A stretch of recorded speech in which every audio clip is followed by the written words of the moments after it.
영국의 유명한 정치가였던 토마스 모어라는 사람이 있습니다. 유토피아라는 책을 지어서 우리에게 유명한 사람인데요. 원래 이 사람은 정치인이고 지식인이었는데 나중에는 영국의 대법관이 됐습니다. 법으로 사람을 재판하는 대법관이 되었는데요. 대법관이 된 지 얼마 되지 않아서 영국의 국왕이 이혼하는 것에 대해 하나님이 허락하시지 않는다라는 뜻으로 영국 국왕의 이혼에 반대했습니다. 그래서 국왕이 기분이 나빴겠죠. 그래서 이 토마스 모어를 관직에서 물러나게 했고요. 그로부터 3년 후에 별 아무것도 일하지도 않았는데 이 토마스 모어는 나라에 반역했다는, 요즘 말로 말하는 국가보안법 위반 이렇게 될까요? 반역했다는 반역죄로 억울하게 죽임을 당하게 됩니다. 단두대에서 목이 잘려서 죽었어요. 그런데 이 토마스 모어가 사형 언도를 받고 그 재판장에서 사형 언도를 받는 바로 그날 재판관이 이제 사형 땅땅땅 하면서 이제 토마스 모어에게 최후 진술을 하라고 했어요. 마지막으로 할 말이 없습니까? 토마스 모어가 이렇게 이야기했습니다. 재판장님, 마지막으로 제가 하고 싶은 말씀이 있습니다. 그것은 천국에서 당신과 내가 친구로서 다시 만나고 싶다는 것입니다. 당신이 비록 지금 내게 사형을 집행했을지라도 성경에 보면 스데반을 죽인 사울이 예수님을 만나 변화되어 바울이 되고 그 바울이 천국에서 스데반과 만나는 것처럼 나도 당신을 저 천국에서 다시 친구로서 만나기를 기대합니다. 재판장이 깜짝 놀랐어요. 지금 재판장도 아마 알 거예요. 토마스 모어는 매우 억울하게 죽고 있어요. 자신의 재판이 부당한 재판이라는 걸 알고 있어요. 재판장이 물었습니다. 어떻게 당신은 내게 그렇게 호의적으로 말할 수 있습니까? 난 당신에게 지금 사형을 언도하고 있습니다. 그러자 토마스 모어는 이렇게 대답했답니다. 우리 주님이 내게 그렇게 대해주셨기 때문입니다. 저는 토마스 모어가 이 땅을 살아가는 동안 어떤 인간 됨됨이를 가지고 있었는지, 어떤 인격을 가졌는지는 잘 모릅니다. 그런데 만약 토마스 모어의 마지막 모습이 이와 같다면 자기를 향하여 부당하게 재판을 내리고 그래서 자기가 죽을 수밖에 없는, 자기는 부당하게 행동한 것도 없고 늘 정당하게 행동했음에도 불구하고 불의한 재판을 내리는 그 재판장을 향하여 그를 용서하고 하나님의 나라에서 친구로 다시 만나자고 할 수 있는 사람이라면 이 사람은 지금 분명히 하나님이 우리를 사랑하신 것 같이 그 재판장을 사랑하고 있는 사람입니다. 성경은 오늘 사도 요한은 이와 같이 하나님이 사랑하신 것처럼 다른 사람을 사랑하는 것, 하나님이 우리를 사랑해 주신 것과 같은 그와 같은 사랑으로 다른 사람을 사랑하는 것, 그것을 하나님의 사랑의 완성이다라고 이야기합니다. 요한 1서 4장 12절 말씀 다 같이 읽어보겠습니다. 시작. 지금까지 하나님을 본 사람은 없습니다. 그러나 우리가 서로 사랑하면 하나님이 우리 가운데 계시고 또 하나님의 사랑이 우리 가운데서 완성된 것입니다. 하나님은 영이시기 때문에 우리는 하나님을 볼 수 없습니다. 마치 우리가 바람을 볼 수 없듯이 말입니다. 어떤 분들은 꿈에 하나님을 만났다고 그러죠. 가짜일 가능성이 매우 높습니다. 하나님은 자신의 모습을 우리의 눈으로 보이게 그렇게 보여주시지 않습니다. 그런데 여러분, 우리가 바람을 볼 수는 없지만 그 바람이 실제로 불고 있다는 것은 알 수 있죠. 바람이 불어서 나뭇가지가 흔들리면 바람이 불어오고 있구나. 그리고 그 바람이 내 살결을 흩어 지나가면 지금 바람이 내게 불어오고 있구나를 알듯이 우리가 하나님을 직접 볼 수는 없지만 그 하나님의 존재를 경험하고 느낄 수 있습니다. 어떻게요? 우리의 사랑을 통해서. 여러분의 믿지 않는 가족들이나 직장 동료들이나 학교 친구들이 하나님을 여러분들에게 보여달라고 하면 저도 마찬가지로 여러분과 함께 하나님을 보여줄 수는 없습니다. 저도 못 받고 우리가 보여줄 수도 없습니다. 그러나 하나님이 지금 우리와 함께 하시는 것을 그들에게 보여줄 수 있는 방법이 있다는 거예요. 그건 뭐냐면 우리가 하나님이 우리를 사랑하신 것처럼 우리도 또한 그들을 사랑하면 된다. 우리가 어떤 말들로 그들을 설득해서 그들이 하나님을 알 수 있는 게 아니에요. 우리가 어떤 큰 위대한 일들을 도저히 사람들이 상상할 수 없는 큰 일을 해냈다고, 도저히 사람들이 알지 못하는 위대한 지식을 가졌다고 우리가 다른 사람들에게 하나님을 경험하게 해줄 수는 없습니다. 안 된다는 거예요. 그러나 오늘 우리가 하나님이 사랑하신 것처럼 우리가 남을 사랑하면, 토마스 모어가 재판장을 향하여 같이 친구 되자고 말하는 그 사랑처럼 우리가 그렇게 사랑하면 그들은 우리에게서 하나님을 경험하게 된다. 이것을 요한은 하나님의 사랑이 완성된 것이다 라고 말합니다. 완성된 사랑, perfect love라고 말을 하고 있어요. 하나님께서는 이 땅에 하나님의 백성들이 이렇게 하나님의 사랑이 완성되는 일을 위해 우리를 먼저 사랑해 주셨어요. 하나님의 사랑을 받은 사람, 그래서 하나님의 사랑이 무엇인지 알고 있는 사람, 그 사람을 요한일서는 그리스도인이다라고 부릅니다. 우리 지금 요한일서 강의 시리즈가 나는 그리스도인이다. 요한은 요한일서의 편지를 받아보는 사람들에게 여러분이 과연 어떤 사람이 진정한 하나님의 자녀인지를 분별해내라고 요한일서를 쓰고 있어요. 그 교회 안에 하나님의 자녀인지 아닌지 모르겠는 사람들이 섞여 있었던 거죠. 그래서 이러한 사람이 하나님의 자녀라고 알려주고, 그렇게 해서 이 사람이 하나님의 자녀이구나, 그러면 하나님의 자녀는 누구지, 내가 하나님의 자녀인가를 확신하게 되면 그 확신을 가지고 끝까지 살라고 인커리지 해주기 위해서 요한 1서를 지었어요. 요한에 따르면 여러 가지 그리스도인의 특징이 있지만 가장 주된 특징 하나는 사랑이라는 것. 그 사람이 사랑이 있으면 그리스도인이요, 사랑이 없으면 그리스도인이 아니라는 거죠. 어느 교회를 다녔는지, 몇 대째 예수님을 믿는지, 우리 집에 목사가 몇 명인지, 우리 가족 중에 신학 공부를 내가 얼마나 했는지, 얼마나 큰 교회냐 작은 교회냐에 다녔는지, 심지어 하나님의 말씀을 얼마나 많이 외우고 있는지, 기도를 얼마나 많이 했는지 등등은 기준이 아니에요.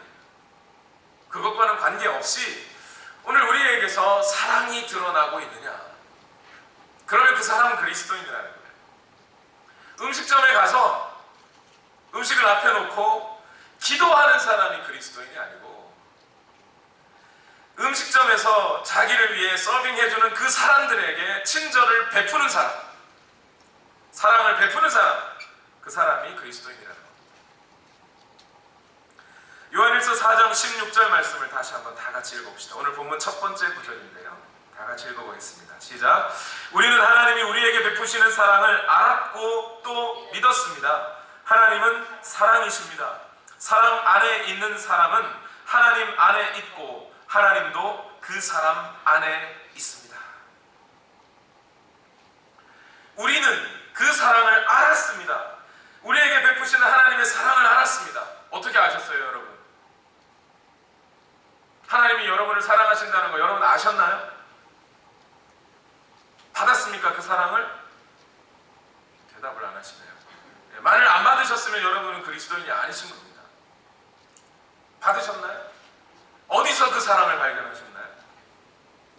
지난주 설교에 있었잖아요. 지난주 설교. 누구에게서 하나님의 사랑이 드러났어요? 예수 그리스도에게서. 사랑이 여기 있다 저기 있다 수도 없이 많은 사람들이 얘기하지만 성경은 이렇게 말합니다. 사랑은 여기 있고 저기 있고 찾아도 해봐야 찾을 수 없고 단 한 분 누구요? 예수 그리스도에게서만 사랑을 찾을 수 있다는 거였어요.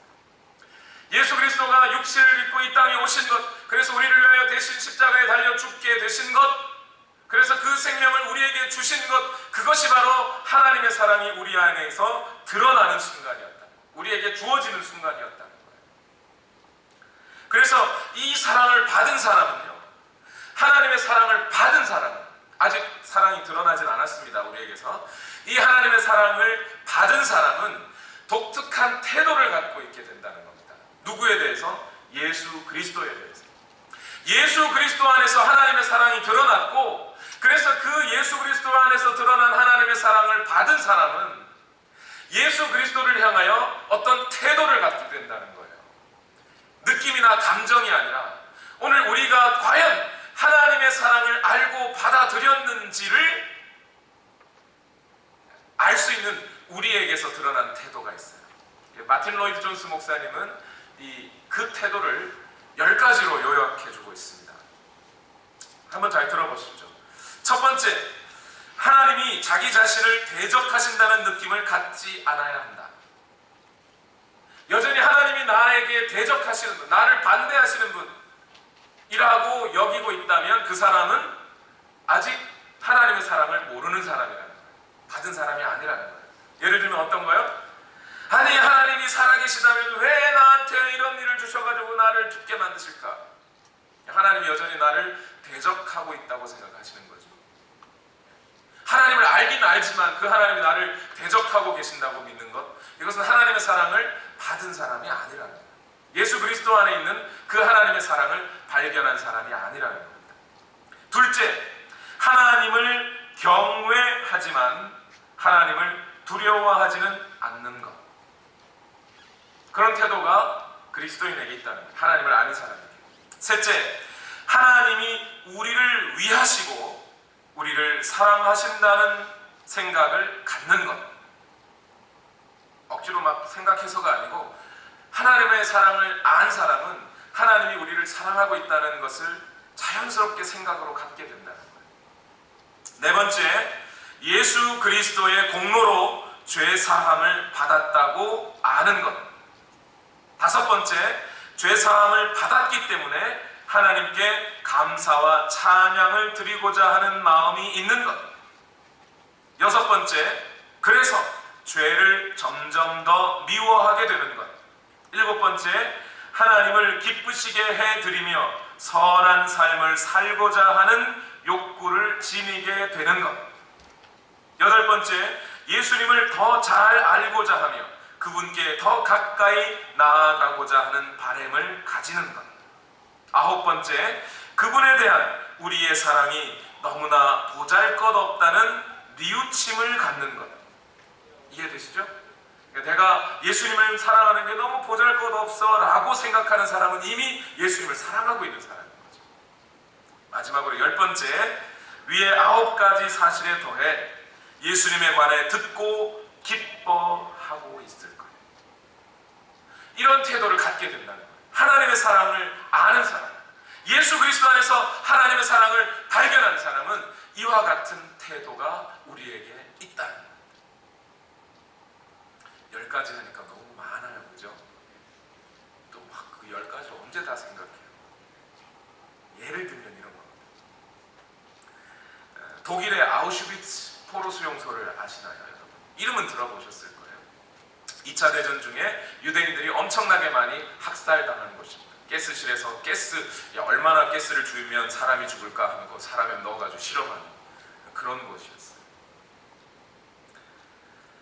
사람들은 2차 대전을 지나면서 많은 2차 대전 이전에 믿음을 많이 갖고 있다고 믿었던 사람들은 2차 세계대전이 지나면서 도리어 믿음을 떠나기 시작했어요. 왜냐하면 이런 포로 수용소 같은 그런 악랄한 곳이 존재하고 있고, 그런 2차 대전과 같은 그런 큰 전쟁 때문에 수없이 많은 사람이 죽고 고통당하게 되었단 말이죠. 그러니까 사람들이 과연 하나님이 살아계신가? 과연 하나님이 살아계시고 하나님이 선하신 분이라면 우리에게 이러한 폭력과 고통을 주신 것이 가당키나 한 일인가? 그래서 그 당시에 2차 대전을 거쳤던 많은 독일이나 또는 영국, 미국에 있는 신학자들이요, 2차 세계대전을 거친 다음에 신학의 입장과 노선을 많이 바꿨어요. 그들이 새로 펼쳐내기 시작했던 신학을 신신학 또는 사신신학이라는 게 있어요. 사신신학이 무슨 뜻이겠어요? 죽을 사자에 신자에 하나님은 죽었다라고 말하는 신학이에요. 하나님이 죽었는데 그것도 신학이 될지는 모르겠습니다만, 그렇게 믿는, 이제 더 이상 하나님은 우리에게 손대지 않으신다, 그렇게 믿는 사람들이 많이 늘어나고 있어요. 그런데 말이죠, 신기하게 연합군이 독일군을 물리치고 이제 독일군들이 있었던 그 지배했던 포로 수용소에 연합군들이 들어가 보게 됐습니다. 그리고 아우슈비츠 수용소를 점검하러 들어갔는데, 그 점검하러 들어간 연합군 병사 중 한 명이 그 수용소 저 한쪽 구탱이에서 누군가가 벽에다가 글을 써놓은 것을 발견합니다. 그 글에 이렇게 적혀져 있습니다. 아마 그리스도인의 어떤 신앙 고백 같은 건데요. 그 크신 하나님의 사랑 말로 다 형용 못하네. 하늘을 두루마리 삼고 바다를 먹물 삼아도 한없는 하나님의 사랑 다 기록할 수 없겠네. 전쟁을 직접 다 경험하지도 않은 사람들이, 폭탄을 맞아서 죽은 것도 아니잖아요, 그 사람들은. 그죠? 그런 사람들이 그냥 전쟁을 보면서 하나님은 죽었다고 말하고 있을 때, 포로 수용소에서 갇혀서 더 이상 인간답게 죽을 만한 권리조차 없었던 그 사람들이 벽에다가 신앙의 고백을 하는데, 뭐라고 고백하냐면 하늘을 두루마리 삼고 바다를 먹물 삼아도 하나님의 사랑을 다 기록할 수 없겠다고 그렇게 써놓은 거예요. 이게 하나님 사랑을 받은 사람이에요. 그런데 그 문장 밑에 또 다른 누군가가 짧게 하나를 더 써놓은 것 같아요. 짧게 다른 글씨체였나 봅니다. 거기엔 이렇게 쓰여졌습니다. 하나님은 여기에 계십니다. 하나님은 여기에 계십니다. 자기에게 주어진 환경이나 여건에 관계없이 지금 당장 내가 죽는다 하더라도 오늘 내가 받은 십자가의 사랑을 기억하고 그 사랑을 고백하고 인정하고 하나님이 나를 사랑하셨습니다라고 하는 고백하는 바로 거기에 하나님도 또한 함께 계신다는 거예요. 사랑이, 하나님의 사랑을 아는 자는 하나님이 여기 계시다는 것을 알고, 하나님이 여기 계신다는 것을 아는 사람은 하나님의 사랑이 있다는 것도 알아요. 거기가 비록 포로 수용소라 하더라도 하나님은 그렇게 우리 안에 와 계십니다. 우리에게 와주셨어요. 우리의 환경이 어떠하든지, 우리의 계획이 실패해도, 우리의 인생의 걸음이 때로는 막다른 골목에 막혀 있어도 그것과 관계없이 하나님은 오늘 여기에 계시다는 거예요. 그게 그리스도인, 하나님의 사랑을 아는 사람들의 고백이에요. 이렇게 하나님의 사랑을 받은 사람은 이제 너무나 자연스럽게 그 마음의 방향이 자기 자신을 향하지 않고 하나님의 사랑을 받았으니까 이제 나 자신을 향한 마음의 방향이 바뀌어 나 밖에 있는 다른 어떤 존재들을 향하게 됩니다. 왜 그렇죠? 하나님의 본질이 뭐라고요? 사랑이라고요. 지난주에 말씀드렸죠? 하나님은 삼위일체로 계시면서 자기 자신만을 위해 존재하지 않으시고, 성부는 성자를, 성자는 성령을, 성령은 또한 성부와 성자를 서로를 향하여 계셔요. 자기 뜻을 주장하지 않고 자기 유익을 구하지 아니하고 성부의 뜻을 이루고 성령의 뜻을 이루기 위해 성자는 순종하셔요. 서로를 위하여 존재하고 계신, 서로를 향하여 존재하고 계신 분이 하나님이세요. 그 관계 속에 사랑을 주고받는 분이 하나님이에요. 하나님의 본질은 사랑이세요. 그 하나님이 오늘 우리 안에 와 있다면, 이 세상이 전쟁이 일어나고 천지개벽이 일어나도 그 하나님이 내 안에 와 계시다는 사실을 분명하게 알고 있는 그리스도인이라면 이제 그 사람의 본질은 자기 자신을 향하여 내 뜻을 이루기 위하여 내 마음대로 사는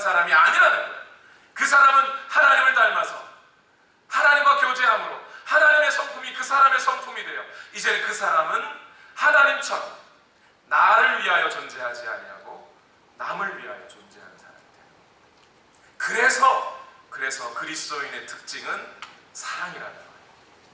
이 사람은, 이 그리스도인은 크게 두 가지 대상을 사랑하게 되어 있습니다. 내가 아닌 다른 존재. 첫 번째는 누구를 사랑하게 될까요? 당연히 하나님을 사랑합니다. 하나님의 사랑을 받았습니다. 하나님을 사랑하게 됩니다. 자연스러운 거예요. 인지상정이에요. 어떻게 설명하면 좋을까요? 누군가가 나에게 짜장면을 사주면 나는 갚을 때 뭘로 갚고 싶어요? 짬뽕으로 갚아주고 싶어요. 그게 사람의 마음이에요. 하나님께서 내게 아들을 주시면서까지 나를 사랑해 주셨다면 나는 당연히 내 것으로 다 해서 하나님을 사랑하고 싶게 됩니다. 그게 그리스도인이에요. 오늘 본문 요한일서 4장 17절에서 19절 말씀 다 같이 읽어볼까요? 시작. 사랑이 우리에게서 완성되었다는 사실은 이 점에 있으니 곧 우리로 하여금 심판날에 담대함을 가지게 하려는 것입니다.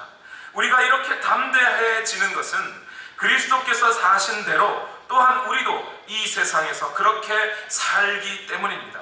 사랑에는 두려움이 없습니다. 완전한 사랑은 두려움을 내쫓습니다.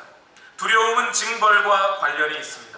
두려워하는 사람은 아직 사랑을 완성하지 못한 사람입니다. 우리가 사랑하는 것은 하나님이 우리를 먼저 사랑하셨기 때문입니다. 여기 17절에서 19절까지의 말씀에서 요한은 하나님을 향한 사랑에 대해서 말하고 있어요. 그런데 그 하나님을 향한 사랑은 무엇을 쫓아내요? 두려움을 쫓아내요. 지금까지 우리는 하나님을 대할 때 하나님이 나를 벌하시면 어떡할까 하며 두렵게 하나님을 사랑했는데, 정말 진짜 하나님의 사랑을 받아들인 사람, 예수 그리스도의 십자가의 죽으심의 의미와 그 뜻이 무엇인지 그 하나님의 확증된 사랑이 그 마음에 깊이 있는 사람은 더 이상 하나님을 두려워하지 않고 사랑하게 된다는 거예요. 이게 어떤 의미냐면 이런 겁니다. 여러분, 만일 여러분이 운전을 하고 가다가 너무 급한 나머지 제한속도 40마일 구간에서 50마일로 달렸습니다. 10마일을 넘게 운전을 했다고 칩시다. 경찰이 불을 빵 켜고 왔어요. 그리고 창문을 내리라고. 권총을 내밀진 않겠죠. 권총은 아니고 손을 내밀면서 신분증 내놓으라고. 그리고 쭉 신분증 다 써서 한 다음에 벌금 얼마야? 200불 쭉 해줬어요. 자, 이걸 뭐라 그러죠? 이걸 정의라고 합니다. 내가 잘못했어요. 내게 죄가 있어요. 그래서 내게 벌금을 매긴 거예요. 이건 정의예요. 잘못한 사람이 벌 받는 것, 그건 정의입니다. 그런데 만약 경찰이 당신 이 기록을 보니까 오늘 처음이네. 내가 마음 많이 써서 당신이 내야 될 200불 내가 대신 내줄 테니 벌금은 내지 말고 다시는 이런 스피드 오버하지 마시라고. 그러고 돌려보내줬어요. 이걸 뭐라 그러죠? 이걸 용서라고 합니다. 용서. 자기가 대신 갚아줬어요. 용서. 그런데 만약 경찰이 10마일을 오버해서 내야 할 벌금 200불도 다 내주고 그리고 사탕 하나 이렇게 주면서 운전 조심하라고. 그러면 이걸 뭐라 그래요? 사탕 하나 준 거. 이건 뭐죠? 이걸 은혜라고. 은혜. 베풀어 준 거죠. 관용을, 은혜를 베풀어 준 겁니다. 그런데 말이죠. 만약 이 경찰이 사탕을 그렇게 주었더라도 나중에 내가 또 길 가다가 스피드 오버했는데 같은 경찰한테 걸렸어요. 그럼 그 경찰이 나에게 벌을 줘야 안 줘요? 주겠죠. 거기까지는 그래요. 근데 만약 경찰이 나를 잡고 200불 다 갚아주고 앞으로 당신이 도로에서 운전하면서 겪을 만한 모든 상황들을 다 생각하여 벌금, 당신이 앞으로 낼 만한 벌금 모두를 다 내가 아예 이 은행에 예치를 다 해주겠습니다. 당신이 잘못하면 거기서 꺼내서 벌금으로 내십시오. 그런데 그것도 모자라서 내가 당신과 함께 결혼해 주겠습니다. 내가 뭐 잘났다고 그죠? 뭐 잘났다고 결혼까지 해주겠습니다. 결혼해주고 당신이 운전할 때마다 옆에 같이 타겠습니다. 그러면 이제 만약 우리가 가다가 운전하다가 또 잘못하면 어떻게 돼요? 벌 받을까봐 두려워요? 이게 벌 받을까? 이제 더 이상 200불이 두려운 게 아니고 같이 앉아있는 그 내 남편 아니면 내 아내 결혼했으니까 그죠? 그 사람의 마음을 상하게 할까 미안하지 않겠어요? 그죠? 그런 상태,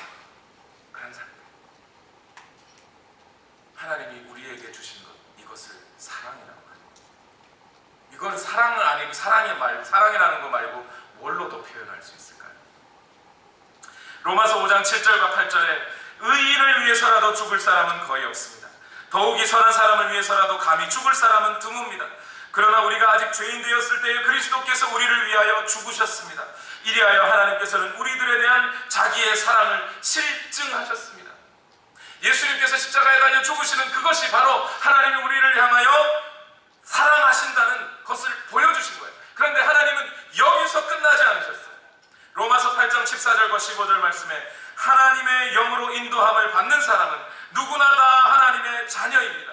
여러분은 또다시 두려움에 빠뜨리는 종살이의 영을 받은 것이 아니라 자녀로 삼으시는 영을 받았습니다. 그래서 우리는 그 영으로 하나님을 아빠, 아버지라고 부릅니다.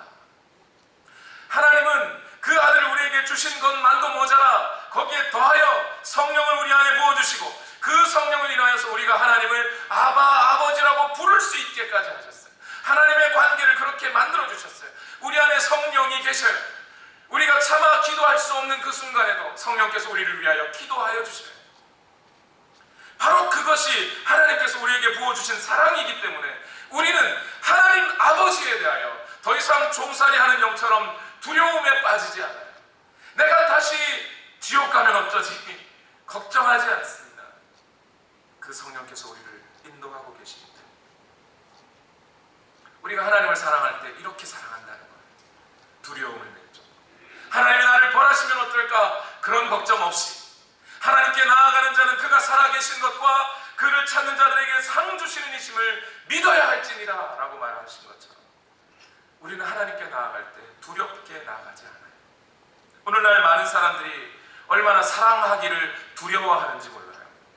심지어 한 가족이라 하더라도 사랑하기를 두려워합니다. 왜요? 전에 받은 상처, 거부감, 거절 때문에 두려운 거예요. 마음이 열기가 두려워요. 한번 사랑에 실패한 여인 또는 남성은 다음 사랑을 시작하기 힘들죠. 왜 또 거절받으면 어떡할까 그런 것처럼. 그래서 어떻게 해요? 사람들을 만날 때마다 벽을 쳐요. 나는 괜찮은 척, 나는 상처받지 않은 척, 나는 강한 척, 센 척, 냉정한 척. 벽을 치기 시작해요. 마음을 열지 않아요. 헤어짐을 준비하면서 관계를 맺어요. 그런데 진짜 사랑은 그런 게 없다는 거예요. 우리가 하나님 앞에 나아갈 때는 그런 두려움, 그런 척척할 필요가 없다는 거예요. 하나님은 절대 우리에게 상처 주시거나 우리를 거절하시거나 우리를 거부하시는 분이 아니십니다. 나를 이용하실 분도 아니십니다. 그러므로 우리는 하나님을 사랑할 때 센 척, 차가운 척, 괜찮은 척, 강한 척 할 필요가 없어요. 있는 그 자리에서 우리의 모습을 있는 그대로 드러내놓고 주여 나를 건지소서 하면 되는 거예요. 그게 우리가 하나님을 사랑하는 방식입니다. 두 번째로 하나님의 사랑을 받은 사람은 첫째 하나님을 그렇게 두려움 없이 사랑하게 됩니다. 두 번째는 누구를 사랑할까요? 우리 벌써 이미 알고 있죠? 누구를 사랑할까요? 우리의 이웃을 사랑하는 것. 그렇죠? 오늘 본문을 읽어봅시다. 요한일서 4장 20절과 21절 말씀 다 같이 읽어보겠습니다. 시작. 누가 하나님을 사랑한다고 하면서 자기 형제자매를 미워하면 그는 거짓말쟁이입니다. 보이는 자기 형제자매를 사랑하지 않는 사람이 보이지 않는 하나님을 사랑할 수 없습니다. 하나님을 사랑하는 사람은 자기 형제자매도 사랑해야 합니다. 우리는 이 계명을 주님에게서 받았습니다. 오늘 요한이 하는 말을 잘 보세요. 너희는 그리스도인이지 그러니까 이웃을 사랑해야 돼 라고 말하지 않아요. 20절을 잘 보면 하나님을 사랑한다면 그는 분명히 이웃도 사랑할 것이다. 하나님을 사랑한다고 하는데 이웃을 사랑하지 않는다면 그는 하나님을 사랑하지 않는 것일 것이라는 거예요. 어떻게 된 거죠? 하나님의 사랑을 받았고 받은 우리는 하나님을 사랑하고 동시에 이웃을 사랑하죠. 그렇죠? 왜냐하면 마음의 방향이 나를 향하지 않고 밖을 향하기 때문에 내가 어떨까, 나는 어떨까, 나를 지켜야 돼가 아니라 다른 사람들이 어떤지, 하나님이 어떤지, 하나님의 마음이 어떤지 그것을 살피는 게 사랑입니다. 그러니 하나님을 사랑한다고 해놓고 이웃을 사랑하지 않으면 뭔가 이상한 거예요. 그거는 그리스도인이 아니에요. 하나님의 사랑을 받았다고 말할 수 있는 사람이 아니에요. 하나님의 사랑을 받은 사람, 한 예수 그리스도 안에서 하나님의 사랑을 경험하고 알고 있는 사람은 분명히 하나님도 사랑하고 이웃도 사랑할 것이라는 거예요. 자, 오늘 우리가 내가 하나님의 자녀인지 아닌지 어떻게 압니까? 어떻게 알 수 있어요? 내가 누구를 사랑하면, 이웃을 사랑하면 나는 하나님의 자녀라고 믿으면 되는 거예요. 기도 많이 하면, 성경을 많이 읽으면, 암송 많이 하면, 금식기도 오래 하면 하나님의 자녀가 아니고 하나님이 우리를 사랑하신 것처럼 우리도 그렇게 이웃을 사랑하면 우리는 하나님의 자녀라는 겁니다. 성경은 그것을, 사랑을 성령의 열매라고 그러셨어요. 우리 안에 성령이 계십니다. 나는 포도나무요 너희는 가지니, 너희가 내 안에, 내 말이 너희 안에 있으면 너희는 뭘 맺어요? 열매를 맺는다 그랬어요. 그 열매가 뭐예요? 사랑이라는 말입니다. 예수님에 붙어서, 예수님의 본질이 사랑이시니 그 나뭇가지에 붙은 우리는 당연히 사랑이라는 열매를 맺게 되어 있다는 거예요. 근데 만약 그 사랑이라는 열매가 맺혀지지 않으면 우리는 어디에 붙은 게 아니에요? 그 포도나무에 붙은 게 아니에요. 확실합니다. 분명합니다. 우리는 사랑의 이중계명 이미 잘 알고 계시죠? 마태복음 22장 37절에서 40절 말씀에 예수님 앞에 율법학자가 와서 어떤 계명이 가장 크냐고 시험하면서 물었어요. 그랬더니 예수님이 이렇게 말씀하셨습니다. 다 같이 읽어볼까요? 시작. 예수께서 그에게 말씀하셨다. 네 마음을 다하고 내 목숨을 다하고 내 뜻을 다하여 주 너의 하나님을 사랑하여라 하였으니 이것이 가장 중요하고 으뜸 가는 계명이다. 둘째 계명도 이것과 같은데, 둘째 계명도 이것과 같은데, 첫째 계명과 둘째 계명은 같은 것인데, 그렇죠? 뭐라 그랬어요? 내 이웃을 내 몸과 같이 사랑하여라 한 것이다. 이 두 계명의 온 율법과 예언서의 본 뜻이 달려. 첫째 계명과 둘째 계명은 같은 거라는 거예요. 하나님을 사랑하는 것과 이웃을 사랑하는 것은 같은 거라는 거예요. 이거 도저히 잘 이해가 되지 않아요. 그런데 한 목자님과 대화하던 중에 한 목자님이 저에게 이런 얘기를 해요. 목사님, 하나님을 사랑하고 이웃을 사랑하는 이 말이 도저히 이해가 되지 않습니다. 그래서 이걸 어떻게 설명을 해드리려고 이렇게 하다 보니까 순간 그 목자님의 마음에 벌써 하나님께서 지혜를 주셔서 이 말씀을 이해되게 하셨어요. 아, 하나님을 사랑하고 이웃을 사랑하는 것이 같은 거라면 이러면 되는 거군요. 내 이웃을 하나님을 섬기듯 섬기면 되는 거군요. 이웃을 섬기되 하나님을 섬기듯이 이웃을 섬기면 되는 거군요. 정답! 그게 정답이에요. 같은 거예요. 같은 거. 같은 거.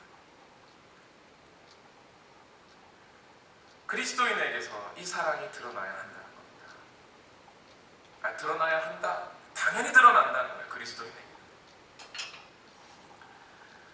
마치 누구와 같이요? 선한 사마리아인 같이. 예수님이 니네 사랑하고 살아야 된다 그랬더니 제자들이 물어봤어요. 예수님, 대체 누가 이웃입니까? 대체. 제자들은 논쟁하고 따져요. 이웃을, 누구는 이웃이고 누구는 이웃이 아닌지 딱 구별하고 싶었던 거죠. 예수님이 뭐라 그래요? 선한 사마리아인의 비유를 들어주십니다. 한 사람이 도시를 가다가 강도를 만나서 겁 한 좁게 맞은 다음에 모든 재물을 다 빼앗겨 땅에 쓰러져 버렸다. 한 제사장이 지나가는데 도와주지 않고 그냥 갔다. 레위인도 그냥 지나갔다. 그런데 한 사마리아인이 지나가다가 그 사람을 다친 것을 보고 싸매주고 치료해주고 그를 여관에 모셔주고 여관 주인에게 내가 돌아올 때 넉넉히 돈 다 줄 테니 이 사람을 치료해달라고 맡겼다. 그 다음에 예수님이 이렇게 말씀하셨어요. 누가 이웃이 되어 주었느냐? 제자들은 이웃이 누굽니까? 이웃의 정의가 뭡니까? 이웃의 철학적, 논리학적, 신학적 의미가 뭡니까? 뭐 이런 식으로 물었는데 예수님은 누가 이웃이 되어 주었느냐? 이렇게 물으셨어요. 제자들이 대답할 때 사마리아인이라고 대답하기가 싫은 거예요. 사마리아인은 안 믿는 사람들, 지옥의 땔감 같은 사람들이죠. 그러니까 제자들이 그를 도와준 사람이 이웃이 되어 주었다는 거예요. 예수님이 뭐라고 했어요? 너희도 가서 이와 같이 해라. 이것이 그리스도인들이 드러내야 할 사랑이에요. 이 사랑이 구체적으로 오늘 현실에서도 일어나고 있음을 보여주는 예가 몇 가지 있었어요. 뉴욕에서 실제로 있었던 일이라고 합니다. 잘 들어봐 주십시오.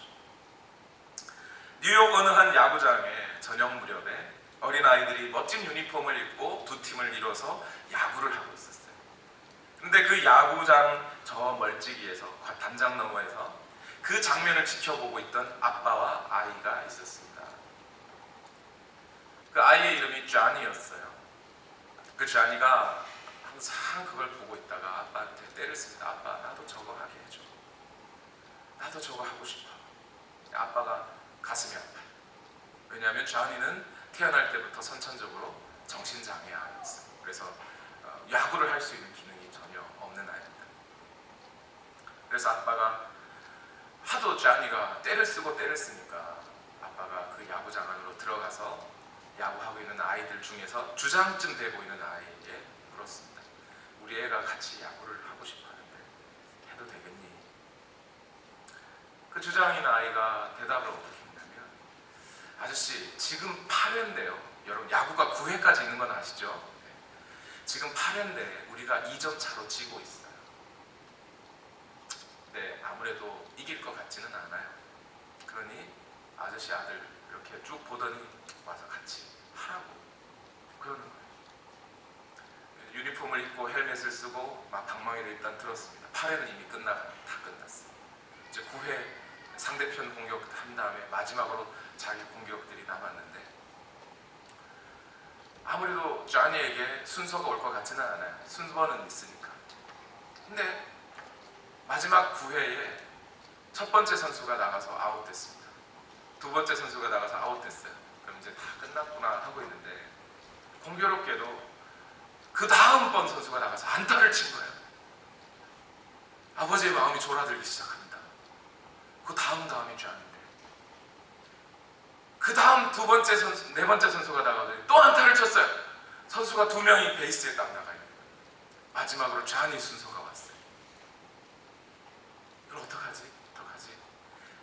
그래도 지금 홈런 한 방이면 역전이 가능하잖아요. 근데 그 아이들이 쟈니를 배트박스에 세워주는 겁니다. 네 순서니까 네가 치라. 근데 참 더 신기한 건 뭐냐면 상대편 투수도 그 친구가 난생 처음 야구해보는 애니까 그냥 스트라이크 3개만 던지면 아웃이에요. 근데 첫 번째 공을 아주 느리게 쟈니가 칠 수 있게 던져줬어요. 그래도 쟈니는 못 칩니다. 공이 이미 지나간 다음에 배트를 휘둘렀어요. 원스트라이크. 투수애가 간밤에 생각하더니 이번에는 자기 투수판에서 두세 발을 앞으로 나와서 그런 거 있죠. 이렇게 세게 오르소독스로 던지지 않고 언더로 토스를 이렇게 슬쩍 해주는 겁니다. 치라고. 쟈니는 또 헛스윙했어요. 투 스트라이크. 이제 마지막 공 하나 남았어요. 근데 같이 팀 동료였던 같은 팀 선수가 배트박스에 쟈니에게 오더니 쟈니에게 똑바로 방망이를 잡게 하고 자기가 뒤에서 방망이를 잡아줍니다. 그리고 투수는 더 몇 걸음 더 가까이 오더니 이제는 더 이상 못 치지 못할 만큼 가까이 와서 공을 아주 느리게 슬쩍 던져줬어요. 그러니 그 친구와 함께 쟈니는 힘껏 배트를 휘둘렀습니다. 공이 3루 쪽으로 굴러가기 시작해요. 쟈니는 친구와 함께 열심히 1루 베이스로 뜁니다. 근데 웬걸요, 3루 쪽에서 수비수가 공을 잡은 이 친구가 1루로 공을 빨리 던져서 아웃시켜야 되는데 이미 다른 앞에 있던 두 명의 선수는 이 홈으로 뛰고 있는데 1루로 던지지 않고 3루 쪽 외야로 던져버렸어요. 쟈니가 1루 베이스를 밟았습니다. 이제 2루 베이스로 가야 돼요. 같은 팀 동료들이 막 응원합니다. 쟈니, run to second, run to second. 2루로 막 달려요. 2루로 달리던 쟈니 이제 2루 베이스를 밟았는데 3루 쪽에서 공을 잡은 애가 이제는 2루 베이스에서 아웃시켜야 되는데 그걸 안 하고 저 멀리 1루 베이스 뒤로 막 던져버렸어요. 2루에 있던 쟈니가 3루로 뜁니다. 동료들이 응원해줘요. Run to third! Run to third! 3루까지 갔어요. 결국 좌니와 친구가 같이 홈베이스를 밟았어요. 좌니 팀이 1점 차로 이겨버렸어요.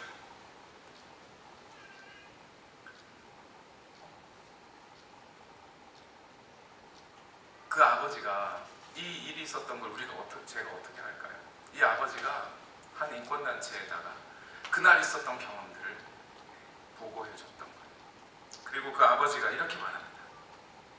아버지 말이, 나는 맨 처음 쟈니를 우리 집에 하나님께서 주셨다는 것을 도저히 이해할 수 없었습니다. 하나님이 온전하시고 하나님이 사랑이신데 왜 그렇게 건강하지 않은 아이를 우리에게 주셨을까? 평생 의문이 풀리지 않았습니다. 그런데 저는 그날 그 현장에서 한 가지 알게 되었습니다. 이 온전하지 않은 세상에서 하나님이 오늘 우리로 하여금 어떤 삶을 살기 원하시는지, 하나님이 기대하시는 온전한 삶이 무엇인지는 알게 되었습니다. 바로 그 삶은 그 야구장의 아이들처럼 다른 사람을 살리는 선택을 하라는 것입니다. 하나님이 우리를 살려주신 것처럼 나도 다른 사람을 살려주는 선택을 하라는 것. 그 삶을 살라고 우리 가정에 쟈니를 주셨다고 믿게 되었다는 것. 여러분 주변의 사람들로 하여금 하나님처럼, 하나님이 여러분들을 사랑하신 것처럼, 우리가 온전하지도 않고 우리에게 죄 많은 우리를 하나님께서 그 아들까지 주셔가면서까지 우리를 사랑하신 것처럼 우리도 다른 사람들에게 하나님이 사랑하신 것처럼 사랑해야 될 때입니다. 말씀을 맺겠습니다. 저는 지난주에 이어서 요한일서 4장의 말씀을 중심으로 사랑에 대해 말씀을 전했습니다. 그리고 요한일서 전체 지금 강해를 하고 있는데 그 중에 사랑을 주제로 벌써 4번째 설교를 했습니다. 그러면서 알게 됐습니다. 여러분, 요한의 메시지는 뭘까요?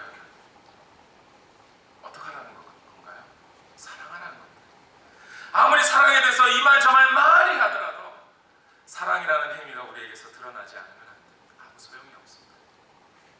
한 목사님이 교회를 새 교회로 부임하여 갔습니다.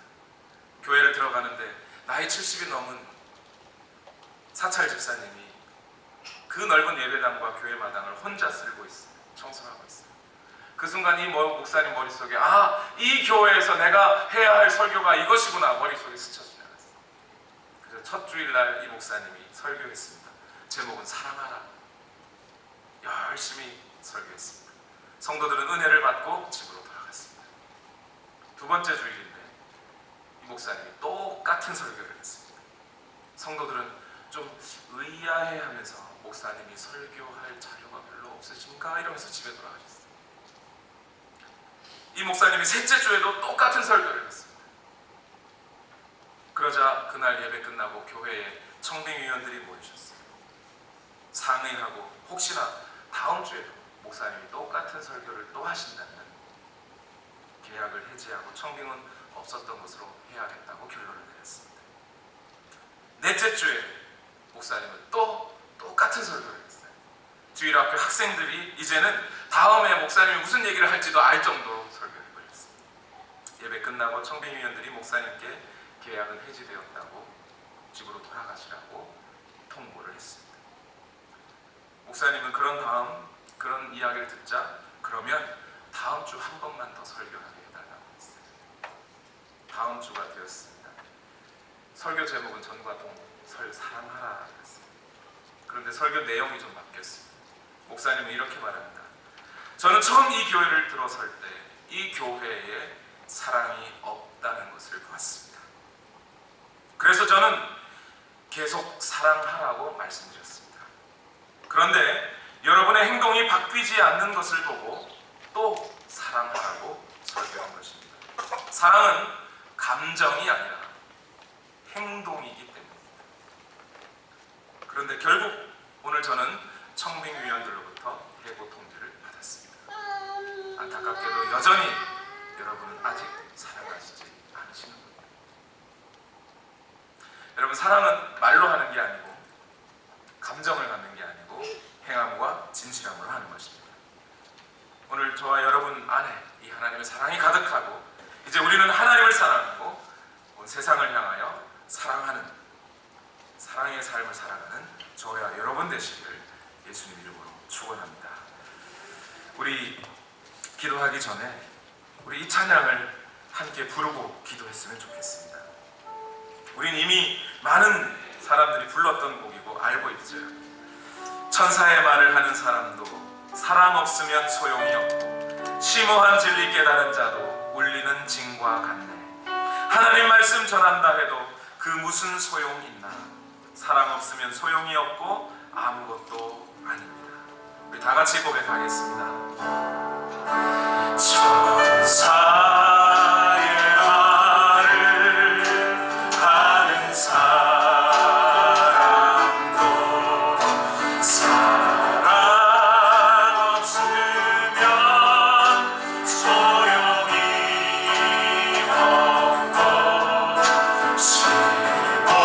심오한 진리 깨달은 자도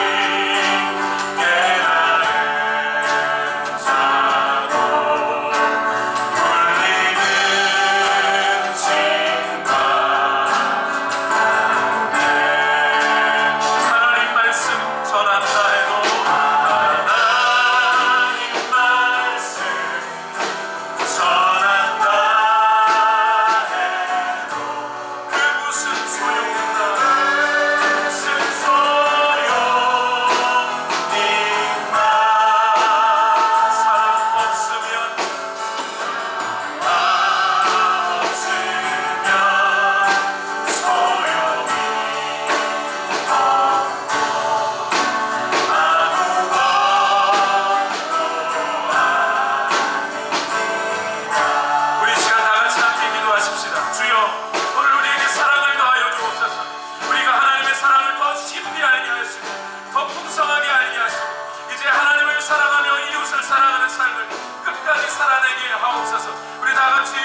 것은 이 사랑을 하고 살으라고 우리에게 주신 줄로 믿습니다. 행여 우리가 지금까지 하나님의 사랑을 인정하지 못하고, 그래서 하나님도 사랑하지 못하고 이웃도 사랑하지 못하고 살았다면, 이제 하나님께서 주신 이 날들을 통하여, 우리의 남은 인생을 통하여 사랑하며 살아가게 하여 주시옵소서. 이 사랑만이 하나님을 경험하고 살아계신 하나님을 인정하게 될 유일한 길임을 믿습니다. 주님, 우리 모든 성도들에게 이 사랑을 넘치도록 허락하여 주시고, 고린도전서 12장에 바울이 하신 말씀처럼 오늘 더 큰 것을 사모하여 그 사랑을 가지고 사랑하며 살아가는 우리 모두가 되게 하여 주시옵소서. 이제는 우리 구주 예수 그리스도의 무한하신 은혜와 하나님 아버지의 만극하신 사랑과 그 사랑을 우리에게 공급하시는 성령님의 교통하시는 은혜가 하나님이 사랑하신 것처럼 이제 사랑하며 살아가기 원하는 우리 모든 성도들의 삶 위에 지금부터 영원토록 함께 하옵시기를 예수님의 이름으로 기도하옵나이다.